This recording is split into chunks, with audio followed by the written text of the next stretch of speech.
بسم الله الرحمن الرحيم. ساء مثلا القوم الذين كذبوا بآياتنا وأنفسهم كانوا يظلمون.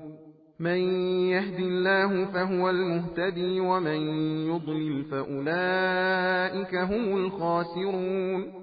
ولقد ذرأنا لجهنم كثيرا من الجن والإنس لهم قلوب لا يفقهون بها ولهم أعين لا يبصرون بها ولهم آذان لا يسمعون بها أولئك كالأنعام بل هم أضل أولئك هم الغافلون. ولله الأسماء الحسنى فادعوه بها وذروا الذين يلحدون في أسمائه سيجزون ما كانوا يعملون. وممن خلقنا أمة يهدون بالحق وبه يعدلون. والذين كذبوا بآياتنا سنستدرجهم من حيث لا يعلمون وأملي لهم إن كيدي متين. أولم يتفكروا ما بصاحبهم من جنة إن هو إلا نذير مبين. أولم ينظروا في ملكوت السماوات والأرض وما خلق الله من شيء وأن عسى أن يكون قد اقترب أجلهم فبأي حديث بعده يؤمنون.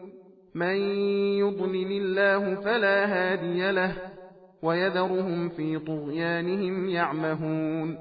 يسألونك عن الساعة أيان مرساها قل إنما علمها عند ربي لا يجليها لوقتها إلا هو ثقلت في السماوات والأرض لا تأتيكم إلا بغتة يسألونك كأنك حفي عنها قل إنما علمها عند الله ولكن أكثر الناس لا يعلمون.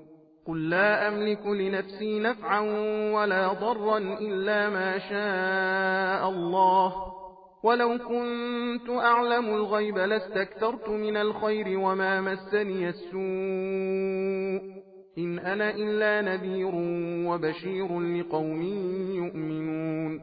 هو الذي خلقكم من نفس واحدة وجعل منها زوجها ليسكن إليها فلما تغشاها حملت حملا خفيفا فمرت به فلما أثقلت دعوا الله ربهما لئن آتيتنا صالحا لنكونن من الشاكرين. فلما آتاهما صالحا جعلا له شركاء فيما آتاهما فتعالى الله عما يشركون.